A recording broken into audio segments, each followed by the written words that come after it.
दोस्तों, स्वागत है आपका मेरे YouTube चैनल इंग्लिश बाबू पर। और आज मैं फिर हाजिर हूँ आपके साथ एक नई स्टोरी लेकर।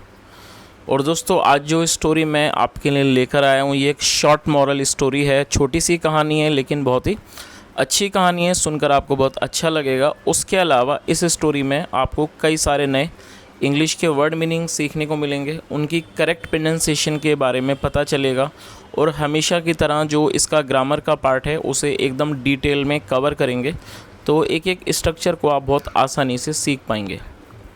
तो चलिए दोस्तों, आज की इस कहानी को हम शुरू करते हैं और सबसे पहले कहानी का टाइटल देखते हैं। कहानी का टाइटल है गॉड इज़ मर्सीफुल। क्या मतलब हुआ दोस्तों? मर्सीफुल जो है वो एक एडजेक्टिव है जिसका मतलब होता है दयालु या रहमदिल, मेहरबान। उसे मर्सीफुल कहा जाता है। ऐसा व्यक्ति या ऐसा कोई भी व्यक्ति जिसमें बहुत दया हो, जिसके मन में दूसरों के प्रति, इस तरह के व्यक्ति को मर्सीफुल कहते हैं। मर्सीफुल का मतलब हो गया दयालु और ये एक एडजेक्टिव है। तो इस पूरी लाइन का क्या अर्थ हुआ? गॉड इज़ मर्सीफुल मतलब कि ईश्वर या कह सकते हैं भगवान दयालु है, मेहरबान है। तो दोस्तों, ये आज की इस कहानी का टाइटल है, शीर्षक है। और अब मैं इसे पढ़ना शुरू करता हूँ। आपसे रिक्वेस्ट है आप इस कहानी को बिल्कुल ध्यान से सुने। और यदि आज की स्टोरी आपको अच्छी लगे तो आपसे रिक्वेस्ट है आप वीडियो को ज़रूर लाइक करें चैनल को भी सब्सक्राइब करें। तो चलिए दोस्तों, आज की इस कहानी को हम शुरू करते हैं। अ king had a large orchard. क्या मतलब हुआ दोस्तों? ये जो हमारा वाक्य है ये पास्ट का पजेसिव सेंटेंस है। पजेसिव का मतलब होता है जब हम पास्ट में ऐसा वाक्य बनाते हैं जहाँ ये दिखाते हैं कि पास्ट में किसी के पास कुछ था, तो इस तरह का जो वाक्य है वो पास्ट का पजेसिव वाक्य कहलाता है, जहाँ पर हैड का प्रयोग किया जाता है हेल्पिंग वर्ब के रूप में और साथ में नाउन का प्रयोग किया जाता है। तो इस लाइन का क्या अर्थ हुआ? और दोस्तों, ऑर्चार्ड का मतलब होता है बगीचा। इस तरह का बगीचा जहाँ पर फलों के पेड़ लगे होते हैं, इस तरह के बगीचे को ऑर्चार्ड कहा जाता है। तो इस लाइन का क्या अर्थ हुआ? A king had a large orchard मतलब एक राजा के पास एक बड़ा बगीचा था। A variety of fruit trees were planted there. क्या मतलब हुआ? A variety of fruit trees मतलब एक विभिन्न तरह के, अलग अलग तरह के जो फ्रूट ट्रीज थे, मतलब जो पेड़ों के फल थे, वर प्लांटेड देयर वो वहाँ पर लगे हुए थे।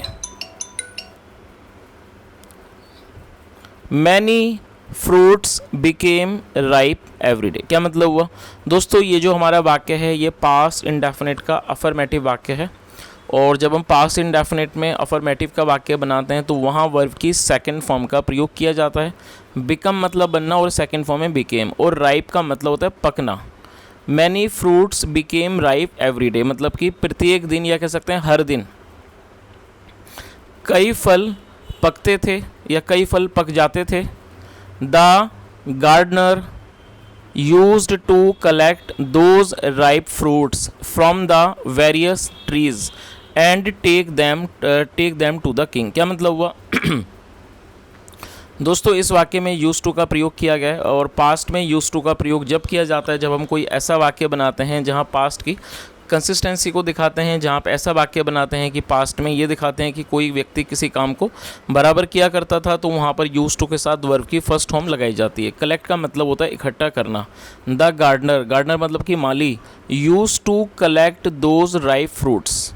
क्या मतलब हुआ कि जो गार्डनर था, माली था, used to collect those ripe fruits वो उन पके हुए फलों को इकट्ठा करता था फ्रॉम द वेरियस ट्रीज अलग अलग पेड़ों से।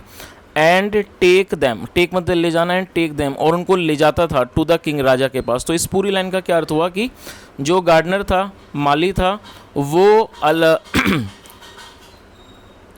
उन पके हुए फलों को अलग अलग पेड़ों से इकट्ठा करता था और उनको वो राजा के पास ले जाता था।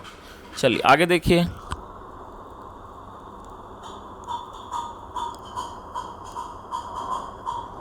One day the gardener collected some cherries and took them for the king। क्या मतलब हुआ?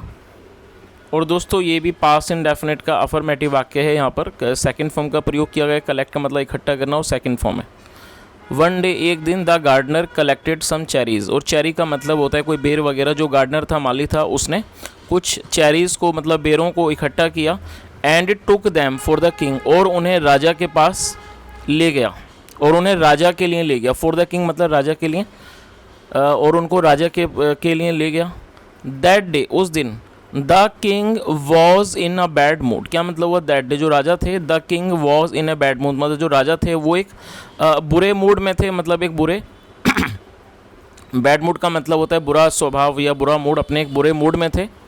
ही picked a cherry to taste it. क्या मतलब हुआ दोस्तों, टेस्ट का मतलब होता है किसी चीज़ को चखना, स्वाद लेना, उसे टेस्ट कहा जाता है। ही पिक्ड अ चेरी, और पिक मतलब उठाना, ही पिक्ड अ चेरी, उन्होंने एक चेरी को उठाया। टू टेस्ट इट, उसको चखने के लिए या कह सकते हैं उसका स्वाद लेने के लिए। टू टेस्ट, इट वॉज सार, और सार का मतलब था खट्टा, इट वॉज सार मतलब वह खट्टा था। Now the Kings anger was at its peak. क्या मतलब हुआ दोस्तों, पीक का मतलब होता है ऊंचाई या फिर चोटी, तो उसे पीक कहा जाता है। नाउ, अब, द किंग्स एंगर, और यहाँ किंग के बाद एपिस्ट्रोफी एस का प्रयोग किया गया है, जिसका मतलब होता है का के की। जब आप किसी नाम या व्यक्ति के साथ कुछ जोड़ना चाहते हैं तो एपिस्ट्रोफी एस का प्रयोग किया जाता है। किंग्स एंगर मतलब राजा का गुस्सा। नाउ, अब, the Kings anger was at its peak मतलब अब जो राजा का जो क्रोध था, जो राजा का गुस्सा था, वॉज एट इट्स पीक, वो अपनी पूरी ऊंचाई पर था। चलिए आगे देखिए। He threw a cherry at the gardener, और दोस्तों ये भी पास्ट इंडेफिनिट का अफर्मेटिव वाक्य है। थ्रो मतलब फेंकना, और ये सेकंड फॉर्म है। He threw a cherry at the gardener मतलब उन्होंने माली पर, गार्डनर माली पर एक चेरी फेंकी। The gardener was hurt but he said God is merciful. क्या मतलब हुआ, द गार्डनर वॉज हर्ट, जो गार्डनर था, वॉज हर्ट मतलब उसे चोट लग गई, बट लेकिन, ही सैड लेकिन उसने कहा, गॉड इज़ मर्सीफुल मतलब कि भगवान या कह सकते हैं ईश्वर दयालु है। चलिए आगे देखिए। और दोस्तों यहाँ पर आप इस चित्र को भी देख सकते हैं कि ये जो राजा साहब हैं उन्होंने एक जो चेरी फल है उसको उठाकर उन्होंने उस माली के ऊपर फेंका। चलिए आगे देखिए। The king was surprised at the Gardner's words. क्या मतलब हुआ, द किंग वॉज सरप्राइज मतलब सरप्राइज का मतलब होता है अचंभित होना, हैरान होना, और ये एक एडजेक्टिव है। द किंग वॉज सरप्राइज, जो राजा थे वो हैरान थे।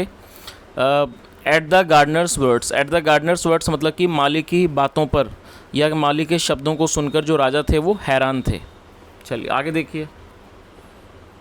ही आस्क्ड, उन्होंने पूछा या कह सकते हैं उसने पूछा। I have hurt you and you say God is merciful why. क्या मतलब हुआ दोस्तों, ये जो हमारा वाक्य है ये प्रेजेंट परफेक्ट का वाक्य है। प्रेजेंट परफेक्ट का मतलब होता है वर्तमान में कोई ऐसा वाक्य बनाना जहाँ वर्तमान में किसी क्रिया का पूरा होना पाया जाता है। इस तरह का वाक्य प्रेजेंट परफेक्ट का वाक्य कहलाता है, जहाँ पर हैज़ या हैव का प्रयोग हेल्पिंग वर्ब के रूप में किया जाता है, साथ में वर्ब की थर्ड फॉर्म लगाई जाती है। यदि हमारा सब्जेक्ट आई, वी, यू, दे या फिर प्लूरल होगा तो उसके साथ हैव का प्रयोग किया जाएगा, जैसा यहाँ किया गया है आई के साथ हैव। और यदि सब्जेक्ट ही, शी, इट या फिर सिंगुलर नाउन होगा तो वहाँ पर हैज़ का प्रयोग किया जाता है और साथ में थर्ड फॉर्म लगाई जाती है। हर्ट का मतलब होता है किसी को ठेस पहुँचाना, किसी को चोट पहुँचाना। तो इस पूरी लाइन का क्या अर्थ हुआ, ही आस्क्ड, उसने पूछा। आई हैव हर्ट यू मतलब मैंने आपको चोट पहुँचाई है, मैंने आपको मारा है। एंड यू से, और आप कहते हो, गॉड इज़ मर्सीफुल, और आप कहते हो कि भगवान दयालु है, ईश्वर दयालु है। वाई, क्यों। चलिए आगे देखिए। The gardener said, the gardener said माली ने कहा। योर मजेस्टी, मजेस्टी मतलब महाराज, योर मजेस्टी मतलब कि महाराज। I was going to bring watermelons but fortunately I changed my mind. क्या मतलब हुआ दोस्तों, ये जो हमारा वाक्य है ये पास्ट इंडेफिनिट का सेंटेंस है। पास्ट इंडेफिनिट का मतलब होता है जब हम ऐसा वाक्य बनाते हैं जहां वाक्य की टेल पर रहा था, रही थी जैसे शब्द आते हैं, इस तरह का वाक्य पास्ट कॉन्टिन्यूस का वाक्य कहलाता है, जहां पर वॉज या वर्ब का प्रयोग किया जाता है हेल्पिंग वर्ब के रूप में, साथ में वर्ब की फोर्थ फॉर्म लगाई जाती है। और यहाँ दो वर्ब को प्रयोग करके वाक्य को बनाया गया है, और जब हम दूसरी वर्ब लगाएंगे तो उससे पहले टू लगाया जाएगा और टू के बाद फर्स्ट फॉर्म, और ब्रिंग मतलब लाना। तो इसका मतलब समझ लेते हैं क्या अर्थ हुआ कि द गार्डनर सेड, माली ने कहा, महाराज, योर मजेस्टी मतलब महाराज। I was going to bring watermelons मतलब कि मैं वाटरमेलन मतलब तरबूज, मैं तरबूज लेने जा रहा था। I was going to bring watermelon मतलब मैं तरबूज लाने जा रहा था, ब्रिंग मतलब लाना। बट फॉर्चुनेटली, लेकिन भाग्य से, फॉर्चुनेटली मतलब भाग्य से, और दोस्तों एडवर्ब है लेकिन, बट फॉर्चुनेटली मतलब कि लेकिन किस्मत से या कह सकते हैं भाग्य से। आई changed my mind, I change my mind मतलब मैंने अपना दिमाग बदल लिया, मतलब मैंने अपना मन बदल लिया। इमेजिन, इमेजिन का मतलब होता है किसी चीज़ की कल्पना करना, इमेजिन मतलब कि कल्पना करो। What would have happened if you had thrown a watermelon at me, क्या मतलब हुआ। और दोस्तों ये जो हमारा वाक्य है आप इसे नोट कर सकते हैं, ये एक कंडीशनल सेंटेंस है। और यदि आप कंडीशनल सेंटेंस बनाना चाहते हैं तो पहले जो वाक्य होगा उसमें वुड हैव के साथ थर्ड फॉर्म लगाई जाती है और दूसरे वर्ब में हैड के साथ थर्ड फॉर्म लगाई जाती है। तो इस पूरी लाइन का क्या अर्थ हुआ, उसने क्या कहा कि इमेजिन, तुलना मतलब कि इस चीज़ की कल्पना करो। What would have happened if you had thrown a watermelon at me, की कल्पना करो यदि आपने, मतलब कि क्या हुआ होता यदि आपने मुझ पर तरबूज फेंका होता। तो दोस्तों इस बात को आप भी समझ गए होंगे कि वो जो गार्डनर था, माली था, उसने ऐसा क्यों बोला कि गॉड इज़ मर्सीफुल, कि ईश्वर दयालु है। इसका रीज़न ये था कि वो जो गार्डनर था वो राजा साहब के लिए वाटरमेलन्स लेने जा रहा था, और मतलब कि तरबूज, और जाहिर सी बात है जो तरबूज होते हैं उसका साइज़ काफ़ी बड़ा होता है। और ये लेकिन भाग्य से उसने अपना मन बदल लिया और वो उनको नहीं लाया और उसकी जगह वो चेरी ले आया। तो यदि वो तरबूज लेकर आया होता और राजा साहब ने तरबूज उसके ऊपर फेंका होता तो जाहिर सी बात है जो डैमेज था वो बहुत ज़्यादा हुआ होता, क्योंकि जो चेरी होती है वो साइज़ में बहुत छोटी होती है, जिससे शायद उससे ज़्यादा चोट नहीं लगी।